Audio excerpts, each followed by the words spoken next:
Hey, how you doing? This is John, and welcome to John's Long Box. Today we're looking at Thunder Agents #1.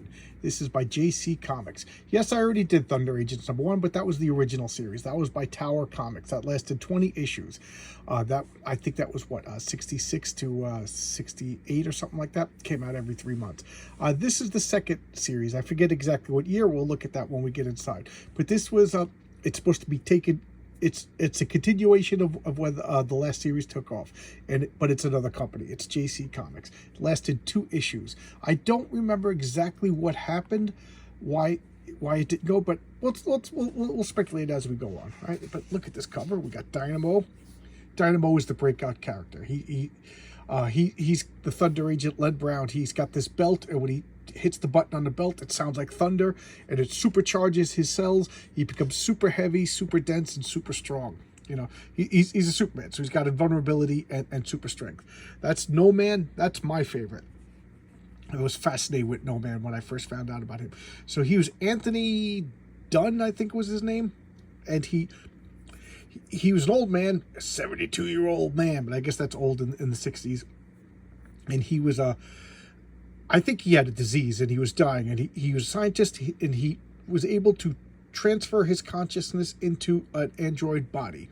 So it copied his brain patterns and gave him like virtual immortality.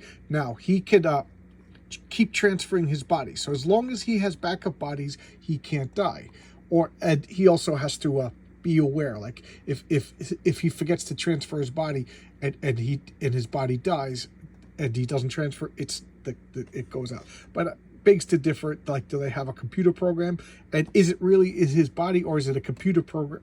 Is it really his mind, or is it a computer replicating his mind? That's for philosophers to decide. He also has this cape of invisibility. This is Raven.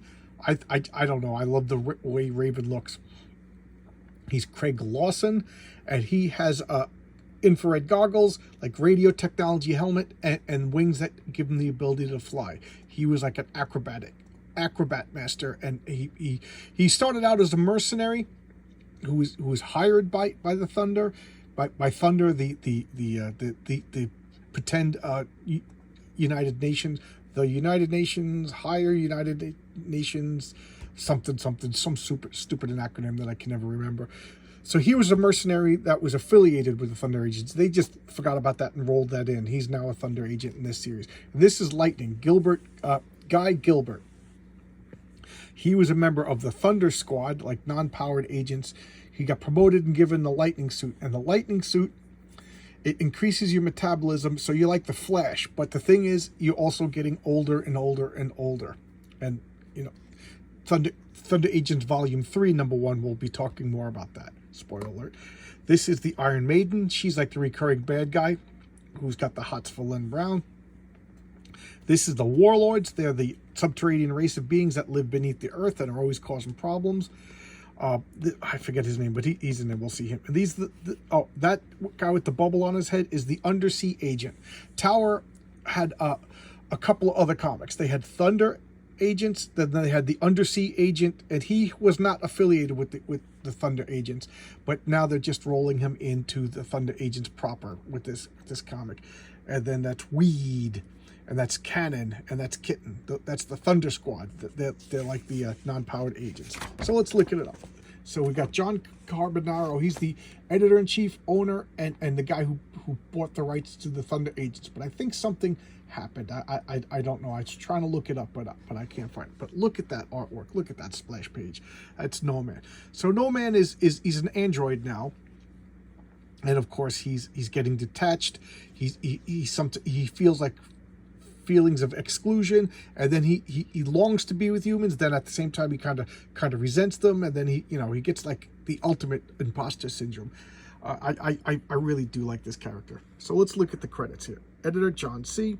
I don't know who any of these people are.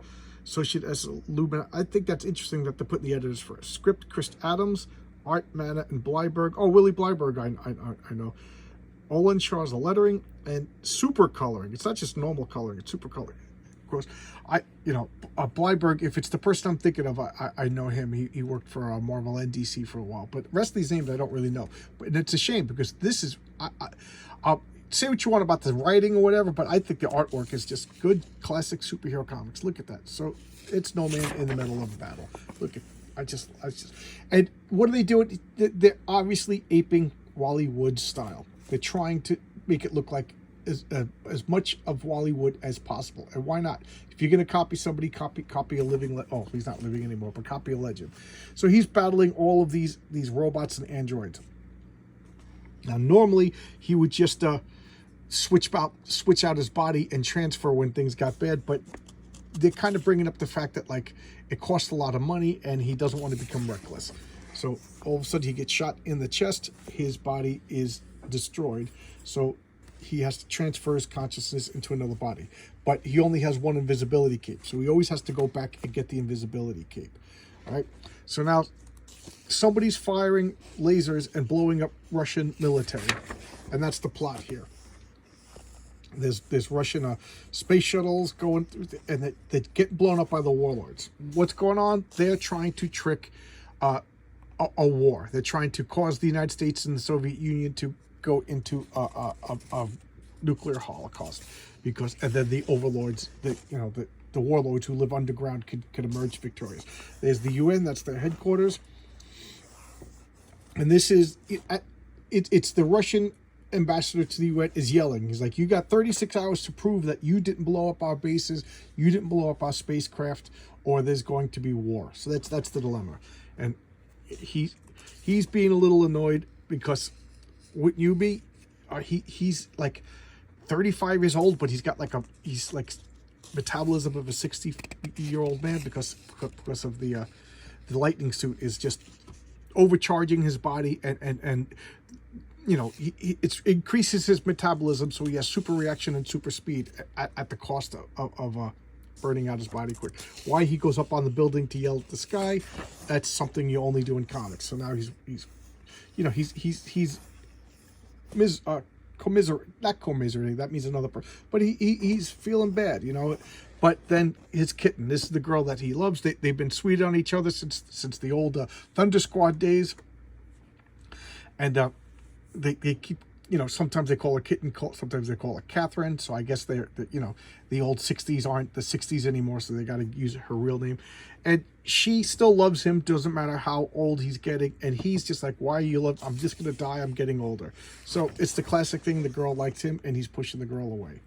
And this is Smith, he's in charge of Thunder, and he's always busting on Dynamo. And here we go. Other activities going on here, just the regular Beast story. And what's going on? The Raven is attacking these drug dealers. Now, look at that. So they're kind of making the Raven really cool. I got to say, he went from my least favorite character to probably my second favorite character when we got to this point.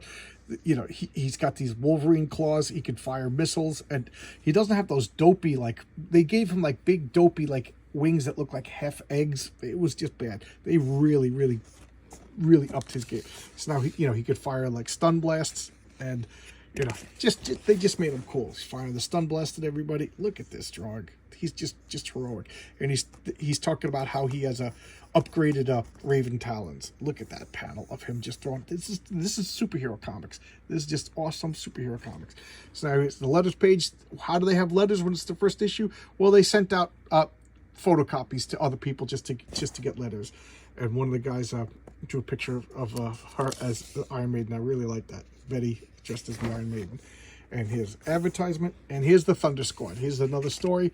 These are the non-powered agents. They're digging up information. It's all tied together. They got to find out information that proves that the United States didn't send rockets and laser beams at the Russians. Just classic. I love Weeds just walk around with a cigarette, smoking. They find the bomb. And what's happening? Pretty ingenious. As they're going to defuse the bomb, one of the wires sprays a knockout chemical. So now they're passed out, or they are passing out in front of the dynamite. And then what happens? Lightning.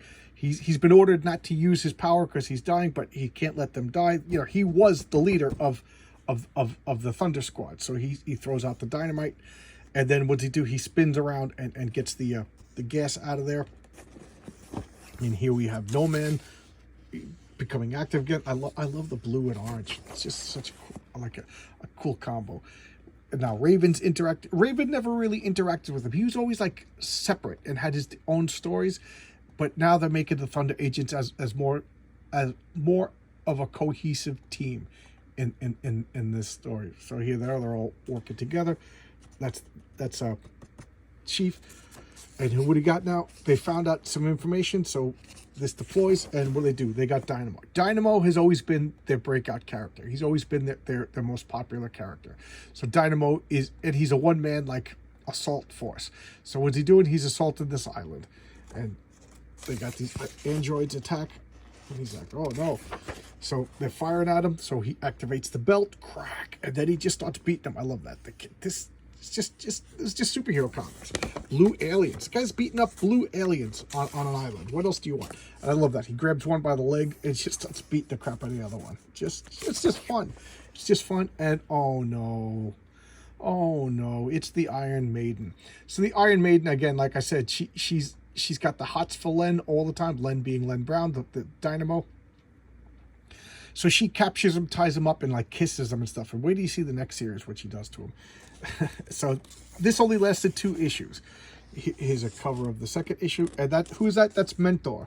Mentor has a mental helmet, so he could, mind control and everything. But the biofeedback kind of interferes with your brain, and it gives you like mental issues. It's actually pretty clever. And then the original welder died. I don't know why. Did they write him out or whatever, or was it always that way? But and then that helmet became like a plot point. The bad guys always wanted the helmet, and they tried to replicate the helmet. Then the bad guys got the helmet, and then the helmet caused mental issues, and he wasn't trained in it, and it backfired on him. That's pretty cool. So there you go. This is Thunder Agents, the 2nd volume, JC Comics. There's only 2 issues. So I'm going to showcase Thunder Agents number 1 of the 3rd series, and I'll talk about that when I get to that. So there you go. Thanks a lot. I'll see you guys tomorrow with another video. And guys, thank you for all the subscriptions. I guess you don't get what you don't ask for, and I've been asking people to like, subscribe, and stuff, and you guys do too good. So I'm gonna ask now for more comments. I love interacting with people. I'm still small enough that I could respond to everybody's comment. I'm loving the comments. So I don't know. I'm over the moon happy. Thanks a lot, everybody. You really made my week. Thanks. Bye-bye.